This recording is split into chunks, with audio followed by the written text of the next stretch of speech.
6:03 p.m., with rain battering the ranch windows and 12 neat signature flags trembling on the conference table. Robert laughs at my watch chain, pinches it like scrap, and announces to the room that sentiment never paid a mortgage, while Angela studies the will as if counting down to zero. And I rub the chain once, twice, 3 times across my thumb until the cold tick against my skin tells me the exact second I stop being underestimated and start keeping score. The suburban ranch smells like wet pine and lemon cleaner. The heat clicks on and off, breathy and indecisive. Angela waves relatives toward the dining room where the lawyer set out paper cups and instant coffee. Robert leans on the kitchen island like a landlord. "Let's be efficient," he says, drumming. "It's just housekeeping." I lay a manila folder beside the crumbs, a quiet rectangle marked in pencil. Parcel 73-10, estimated $450,000. The chain rests in my palm, cold as a denial. The lawyer clears his throat. The rain answers with a harder hiss. Per Angela's instructions, we begin with the watch chain, Robert says, grinning toward the cousins. Keepsake only. Snickers travel the room like static. I tilt my head, counting chairs, counting eyes. The chain's tiny clasp clicks, a metallic heartbeat under the hum of the furnace. Then I say, soft enough to sound accidental. Strange thing about keepsakes, when they're listed against a parcel index, and a few faces turn as if something just slid beneath the floorboards. "Dad, please," Angela says, smoothing a sleeve that doesn't need smoothing. No theatrics. Robert lifts his paper cup and stage whispers. He sold cars. He can't help it. Laughter blooms. I study the window, black with Sunday dusk. Thread lines of rain, racing each other to the sill. The chain makes a faint ring against the table when I set it down. "If we're tidy people," I say, "we should read all 9 pages. Robert lifts a brow. 9? I nod. 9, not 8. The grounding details keep me steady. The furnace cough, the taste of stale coffee, the damp cuff cooling my wrist. The lawyer flips to page 2, then 3, practicing neutrality. "Per the will, personal effects transferred to Angela," he reads. Robert's grin returns, feral around the edges. He taps the chain with one finger. "There you go." I watch the finger, not the face. His nail is chipped. He bites it when accounts run low. He thinks this is the whole story, but that's only half the truth. "We should inventory before anyone pockets anything," my nephew says, eager to be useful. Robert snorts. "It's a chain." He lifts it and dangles it, letting it tick against the cup rim, bright and petty. The room glows honey gold from the pendant lamp, the kind of golden arena where men play small kings. "Careful," I say. "It breaks easy." Robert winks. "Then sue me." I smile. "That eaves well." He blinks. The chain ticks once more and finds my palm, like a trained bird. I keep my voice level. "Angela, remember the summer the roof leaked over the den? We made a list. Every board, every nail." She looks away, toward the hallway where family portraits hang. Claire smiles out from 30 years back in one of them, a map for steadiness I don't deserve and can't refuse. "We're still making lists," I say, this time with parcels, titles, and small lines people skip when they're in a hurry. Someone mutters, "Here we go." The furnace clicks. The rain keeps time. The lawyer frowns at a staple, then at a footnote. Robert senses it and leans in, breath sweet with store whiskey. "You worried about the chain's resale value, Patrick?" he says. "You know what sentiment fetches?" He snaps his fingers. "Nothing."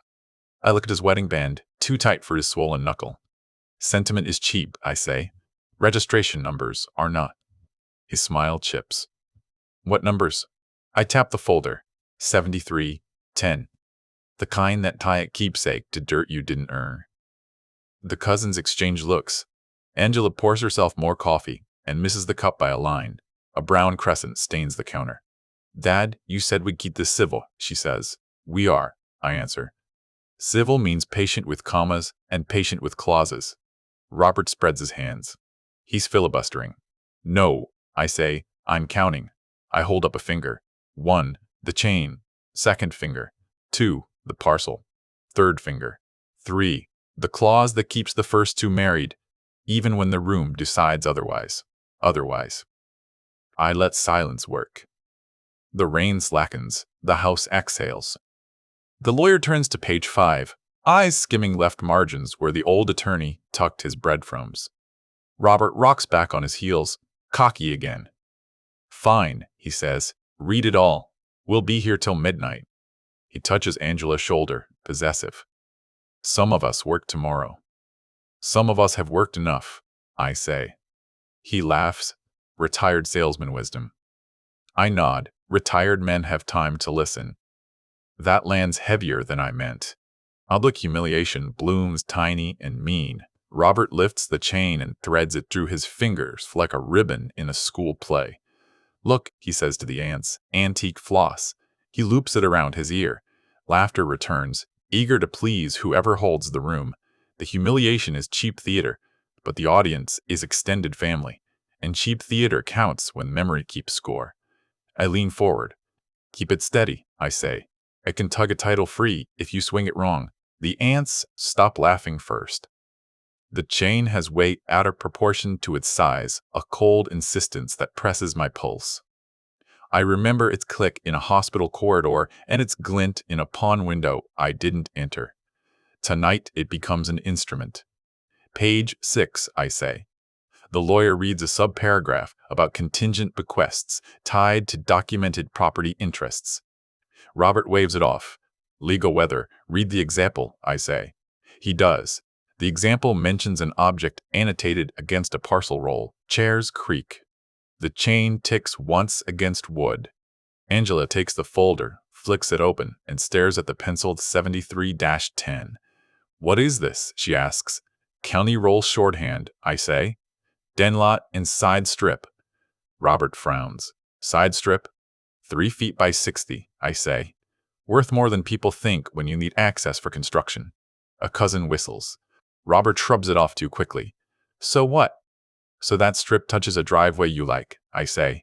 Someone whispers, his villa project, and the whisper scuttles under the table like a wet leaf. You're confused, Robert says. Different parcel, different decade. He points at the chain. We're on trinkets, not real estate. The lawyer coughs again. A man allergic to conflict. There is a cross-reference here, he says carefully. Angela stiffens. Dad, do you mess with Mom's files? I read them, I say. People confuse those verbs when they're in a hurry. Robert grins without heat. He's bluffing. I nod toward the hall. You left a blueprint tube open, I say, and a receipt stapled where it shouldn't be. Microhook lands quiet. Receipt, Anon says. Page 9, I answer, tapping the bottom corner. But that's only half the truth. The other half lives in what people say when they think walls absorb things. Robert's eyes flick, quick and guilty, to Angela's. He says, too light. This is getting theatrical. I shrug, then dim the lights. The rain pulses again, as if cued. The lawyer's finger pauses over a clause heading, accessory object requirements for title passage. Even he hears the room tighten. Accessory object, Robert taunts. Like a keychain? Closer than you know, I say. He chuckles, relieved. So the chain really matters, huh? It matters in the way bridges matter, I answer. People notice them only when they fall. A cousin leans forward. If the chain is listed, can it drag land with it? The lawyer doesn't answer. He reads again, slower. The furnace kicks hard, hot air roaring like applause. Outside, tires hiss past, a brief chorus of strangers who will never know this room. Angela steadies herself. Dad, what are you doing? She asks, softer. I remember her as a child counting chains by the soda fridge, lips moving. Showing my math, I say. And yours. Robert spreads his hands, preacher wide.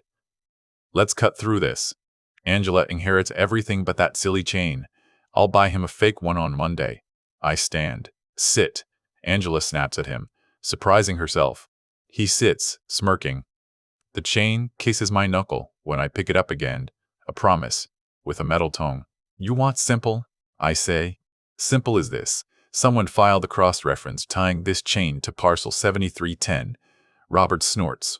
Who? The tooth fairy? Your contractor, I answer. He stapled the receipt to a permit copy and bragged about your shortcut over the phone yesterday at 5:18.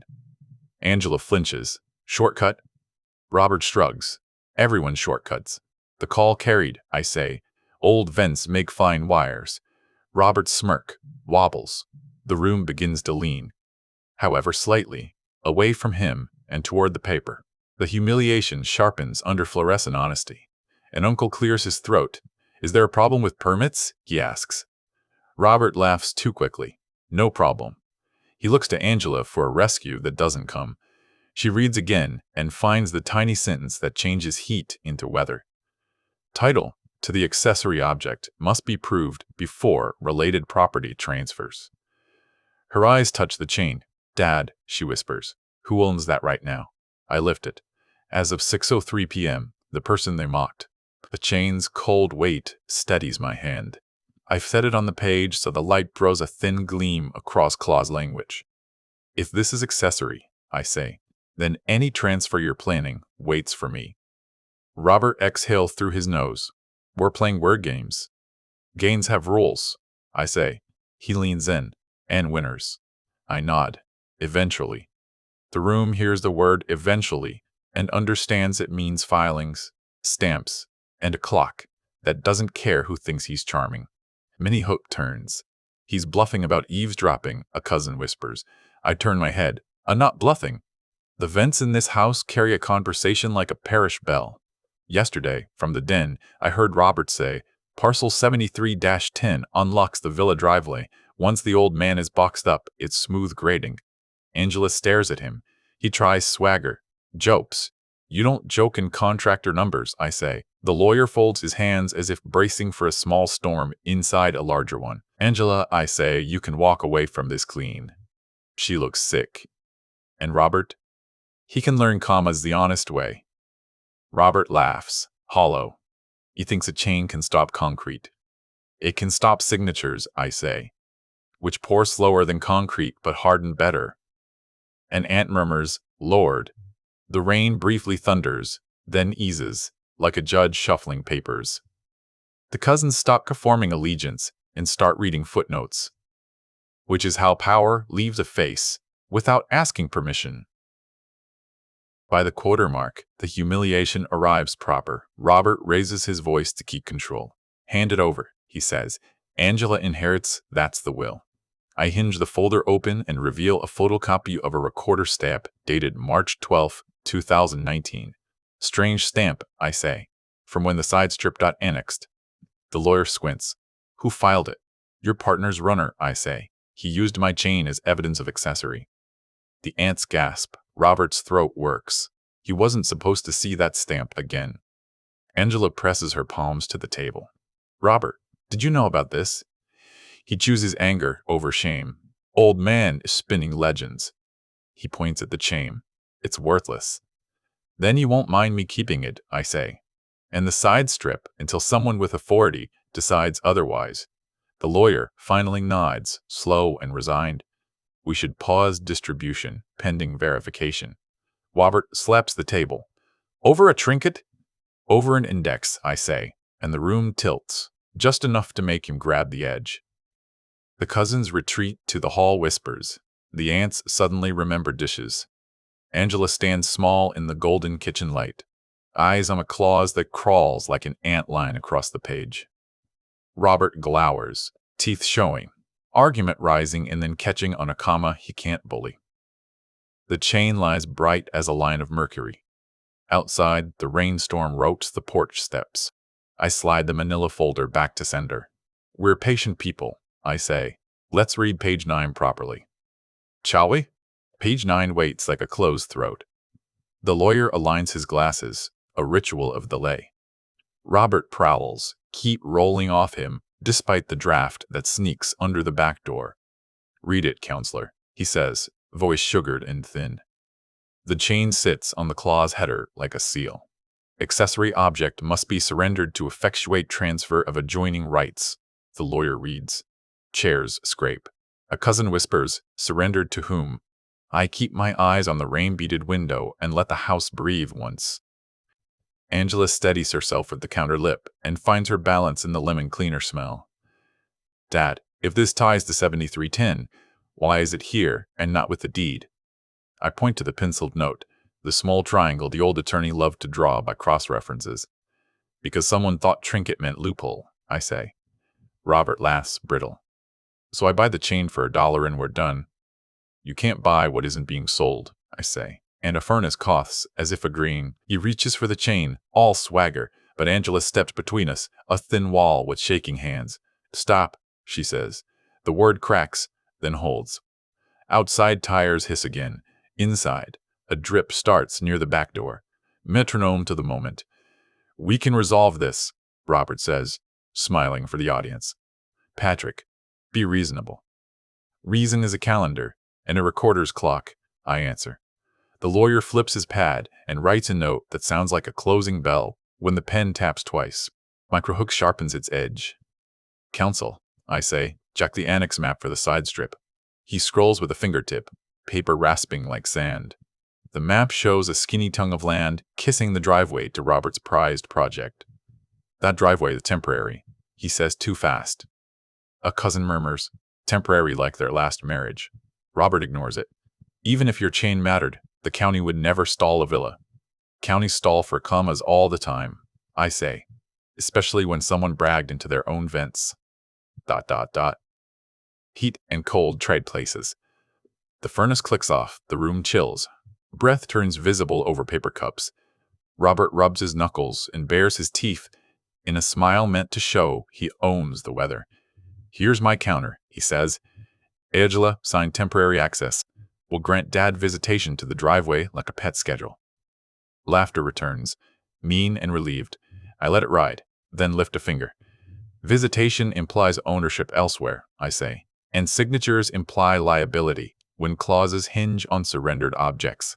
The lawyer's voice takes on a courthouse flatness. Pending verification, no distribution of encumbered rights occurs. That includes access dependent on accessory proof. Robert paces to the sink, runs water, and splashes his face as if heat alone can clean a paper word. You can't freeze a project, he says, turning. Watch me, I answer. Or better, watch the stamp dates. He snorts. You have nothing but an old chain and a story. Stories are how people remember where to look. I say calmly. He plays a new card, volume. Angela, choose. He spreads arms, preacher at a bad tent revival.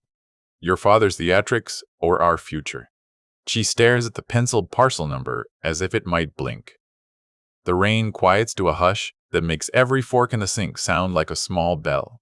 I choose to pause, she says. He laughs without humor. You can't pause me. The county can, I say. They pause with red tags, and red tags don't care about charm. He stomps to the hall, then back, a caged march. You think eavesdropping saves you, he says? There are laws against that. I nod. There are also exceptions when a conversation is audible without devices and concerns a planned injury to property rights.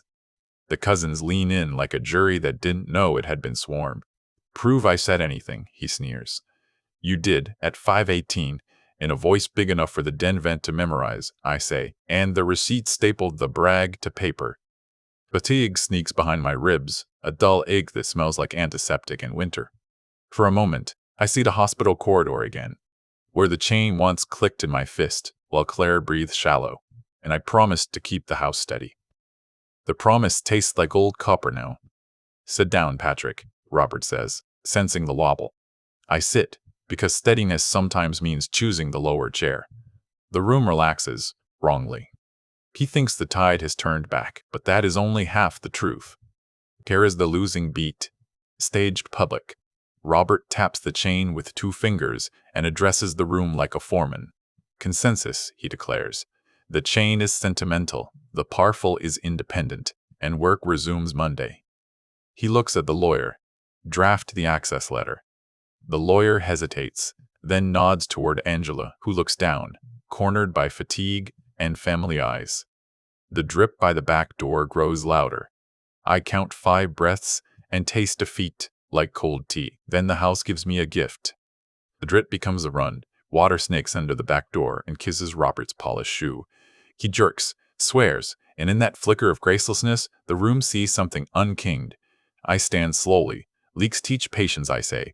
We learned that, remember? Angela nods without lifting her eyes. Counsel, call the recorder's nightline, I add.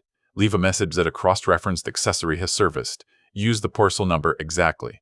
Robert barks a laugh. A voicemail? That's your weapon? Paper loves timestamps. I say. Heat returns with a hard gust. The room warms and the smell of wet wood rises sharp and tannic. Enough, Robert says. We're done here. He moves to the folder again. Angela steps in, firmer. We're pausing, she says. He switches targets. Cousins, witnesses, you saw the chain past Angela per personal effects. Personal effects subject to cross-reference, I say. Page 9. He points at me, stabbing the air. You're ruining Christmas. It's Sunday dusk in March, I answer. Different calendar. Same rules. Microhook turns at the speed of a whisper. The nephew, who wanted to be useful, says, Uncle Patrick, where did you hear that villa talk again? I look at the ceiling vent, an old grate with flaking paint. From the den, I say, but the confirmation came walking past me on Wednesday at 7:31. Where? He asks. Tense stare, phone to his ear, saying 450,000 like a victory chant. Robert flares. The room hears the numbers and the place and feels the floor lift. Robert goes for fury. You stalk me on stairs now? You walk through your own noise, I say. The lawyer taps his pen. I will request temporary encumbrance on 7310 pending clarification. Robert's laugh dead ends in his throat. You don't have that power. I have the duty to prevent wrongful transfer under ambiguous terms, the lawyer replies, surprised by his own spine. The rain slackens to a whisper. The house shifts. A slow exhale. Ambiguous, Robert says. Crystal. Crystal's cut, I say. Paper cuts deeper. Silence falls with a fabric weight. I use it. Angela, you wanted clean. Here is clean. Let an officer decide whether an accessory object controls passage. Until then, hands off the driveway and the strip. She nods once, like someone signing a form she hates. Robert tries a last angle. We'll go around. There's another approach through the alley. That approach crosses a utility easement with penalties per day, I say. The cousins murmur. Even the drip measures the math, one wet coin at a time. Leans close enough that his breath fogs my glasses. You want a number? I'll give you a number. 0. That's what you'll see from us. I take off the glasses, wipe them with a sleeve that smells like cedar. 0 is what men get when they subtract commas, I say. He sneers. You think you're clever? I think paper is, I answer. The chain stretches between us. Bright wire, quiet bridge. The furnace hums like a far-off crowd that has already chosen a side. Angela breaks. Stop measuring each other, she says. Her voice is small but finished. We will not sign access tonight. Robert wheels on her. We? She flinches then squares. We. The cousins look at their shoes. The aunts pretend the sink is fascinating. He lowers his voice. Poison sweet. After all I've done? After all you said, I answer. He jabs a finger at the chain. You and that toy. Not a toy, I say softly. A key hung where dull eyes never look. Even he hears it land. Momentum shifts again, slight but true. The lawyer gathers pages, aligning edges until they click. I recommend we secure the accessory and log custody, he says. Robert scoffs. You're not a cop. Paper has its own police, I say. Clerks with stamps and long memories. A cousin asks, What now, uncle? I nod toward the hall. Now we place this bright little argument somewhere dry, and we wait for the recorder to call back. Robert mutters a curse that tastes like a bounced check. He lunges for bravado. Tomorrow at 9, my crew is pouring. Try stopping fresh concrete. I let past him to the back door, where rain beads the glass like milky pearls. Crew pours nothing without access, I say. And access sits on this table, cold and patient. The furnace kicks off. The room cools as if agreeing. I will get what I want, he says. Want is not a right, I answer. The chain glints, a nod toward patience as strategy rather than surrender.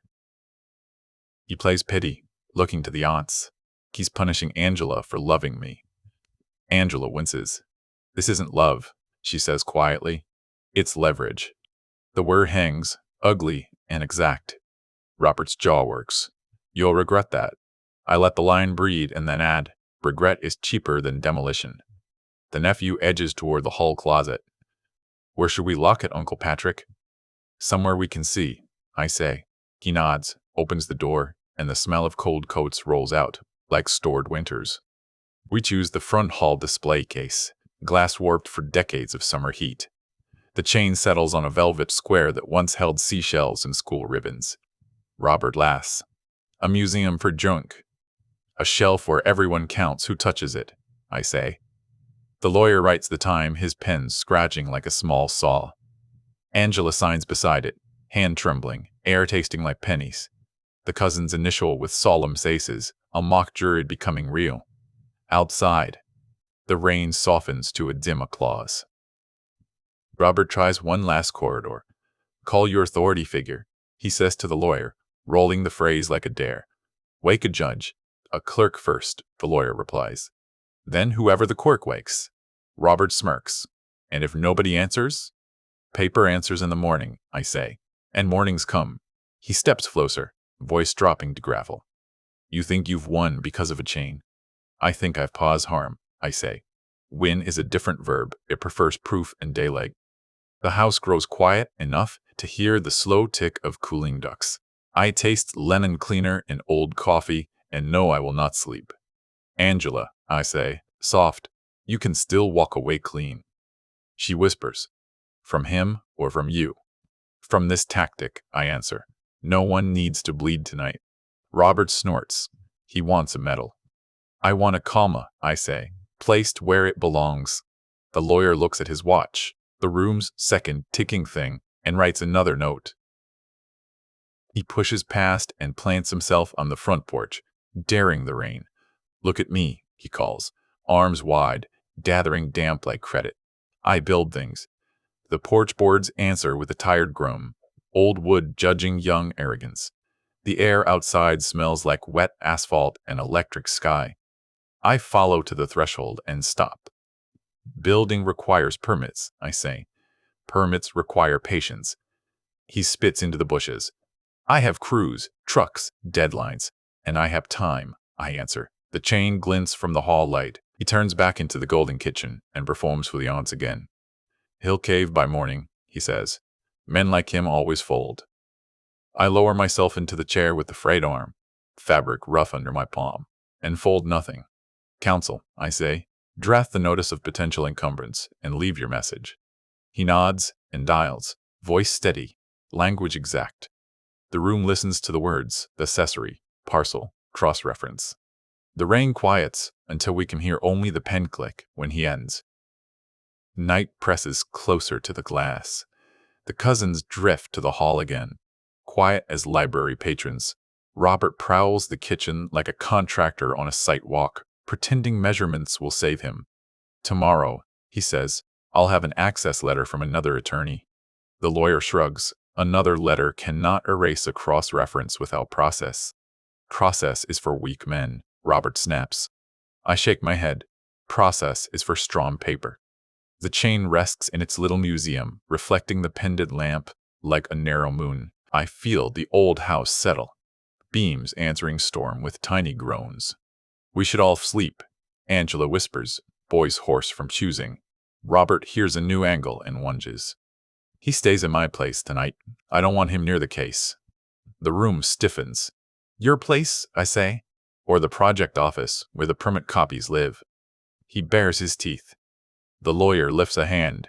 No relocations. Everyone remains where custody can be observed. Rain taps the porch rail like a patient knuckle. Microhook sharp as a clip nail. The nephew returned from the hall with a small spiral notebook. Uncle, he says, I wrote times. He reads them. 5:18 call. Wednesday 7:31 stairs. Tonight 6:03. Chain locked. Robert sneers but his eyes track the numbers like threats with legs. Cute, he says. A family court stenographer. A witness, I correct. A word that grows teeth when paper arrives. The lawyer nods, pleased. The house heater exhales warm air that smells like dust blistering off old coils. We migrate to the front porch because the kitchen has begun to taste like pennies. The eaves spit rain in steady lines. The street shines, empty and gold. This porch has held arguments and birthdays and one final summer where no one raised their voice. Robert takes the top step, trying height as leverage. "Last chance," he says. "Hand over the chain and I'll lease you driveway access for $1 a month." "I don't rent back dignity," I answer, and the porch boards approve with a creak, cold needles under my collar. Heat lingering against my neck from the house. The contrast keeps me alert. Angela stands between us, hair damp at the temples. "We're done negotiating," she says. Robert laughs. "You don't even know what you're refusing." "We're refusing to pretend," I say. He folds his arms. "Pretend what?" "That concrete outranks commas." That pulls a few smiles from cousins hiding in the dark like sparrows. Robert turns away, so we cannot see him choose between rage and calculation. He chooses calculation. "Fine, we'll contest the will," he says, voice smoothing. "Angela, we argue undue influence. He's been planning." The lawyer stares at him. "A challenge opens discovery," he says. "Receipts travel. So do recordings in permits." Robert's jaw clicks. There are no recordings. I look past him to the den window, where the old grate flickers in the light. There are memories with dates and a voicemail that loves midnight. The furnace inside hums again, steady, like a patient string section finding its note. We return inside because the rain begins to knife sideways. The hall smells like damp wool and lemon, the two scents this house wears when bracing. The display case fogs slightly where warm air meets cool blasts. Angela touches it and pulls her hand back, as if the chain might burn. "I will not sign," she repeats, stronger. Robert steps too close. "You'll regret this." "I regret waiting," she says. The cousins look at their shoes. The lawyer writes the hour with a neat, courtroom hand. By the halfway shadow, the bleakest minute arrives. Robert turns to me with a smile that pretends benevolence. "Let's simplify," he says. "You keep the chain. We acknowledge your feelings. In return, you sign a letter affirming no tie, the 7310. Fatigue makes my knees sing. For a breath, I imagine peace purchased cheap. Then I hear paper tearing in some future I won't forgive." "No," I say. He shrugs as if he expected my spine to be rented, not owned. He miscalculated. Again. Escalation arrives in ink. The lawyer places a blank form on the table. Notice of potential encumbrance. "Fill the narrative of facts," he says softly. We list times, smells, weather, the small humiliations that courts understand better than families. The chain watches from the case, patient instrument improving with each line. Robert paces. "I'll counterfile nuisance," he mutters. "File a dictionary while you're at it," I say. He glares. The pen moves, the rain lifts. The house listens like a clerk, learning our names. Micro hoke at the threshold. A car rolls past slow, stops, then backs up until red taillights paint the rain. Robert stiffens. "Crew chief," he says, peering. "He wants tomorrow's go." Angela shakes her head. "Tell him no." Robert opens the door anyway and steps into the wet. Voices carry through the frame, a soaked exchange of bravado and calendar math. The chief says he can pour by 10. Robert says 9. I say 0. He turns. "You are not the site," he snarls. "Tonight, I am the gate." He thunders back in, dripping authority like runoff. "Pour proceeds," he declares. "Chain or no chain." The lawyer doesn't look up. "Then I'll phone the code line and report a disputed accessory tied to access. Inspectors enjoy morning walks." Robert freezes mid-swipe with a towel. "You wouldn't." "I already did," the lawyer says, holding up his call log. Timestamp. The house seems to lift an inch. Robert hurls the towel and misses the chair. It slaps the floor like a failed verdict. He draws a deeper cruelty. "Angela, pick your blood," he says quietly. "Me or him." She closes her eyes as if bracing for wind. "I pick the law," she answers. He laughs, choked. "He taught you that line." "Experience taught it," I say. He wheels toward me. "You think father outranks husband?" "I think right outranks wrong," I reply. The chain's glow flickers in the glass, thin as a sentence underline. Heat slides along the baseboards. Cold drafts knead my ankles. A tug of war I'm willing to hold. By 3/4, movement. The lawyer's phone buzzes on the table, a thin mosquito of authority. He answers, listens, says yes twice, and lowers the speaker. Recorder's clerk, he mouths. The voice is all consonants in procedure. Log the accessory, the clerk says. Advise no transfers, pending in-person verification. Keep custody visible. If contested access is attempted, notify code enforcement immediately. Robert stares at the phone as if it has grown a badge. The cousins inhale together, a small choir learning the first note of relief. Plan vector engages. I stand, slow and careful, and point to the front porch where the air smells like wet cedar and tomorrow. We move the case onto the porch in sight of the streetlight. I say, public custody. The lawyer nods. Angela nods. Robert sputters. You can't parade evidence. We'd been protected where witnesses multiply, I answer. The nephews carry the display case, glass squeaking under their hands. The porch boards accept the weight with a sound like chalk writing the word pause. Microhook tats bone. Across the street, a neighbor dog barks twice, then settles, as if satisfied that order is being restored. Robert tries laughter again and fails. A chain in a fishbowl, he says. Adorable. Visible, I say. Invisibility breeds honesty. The rain fins to a mist so fine it feels like breath. Streetlight halos each drop. The chain sits bright on velvet, a lighthouse for small ships called signatures. In the kitchen behind us, the heater clicks, and warm air crawls across the threshold. Robert edges toward the porch steps, eyes on the wet dark like a man scouting a break in a fence. Go ahead, he says. Call your inspectors.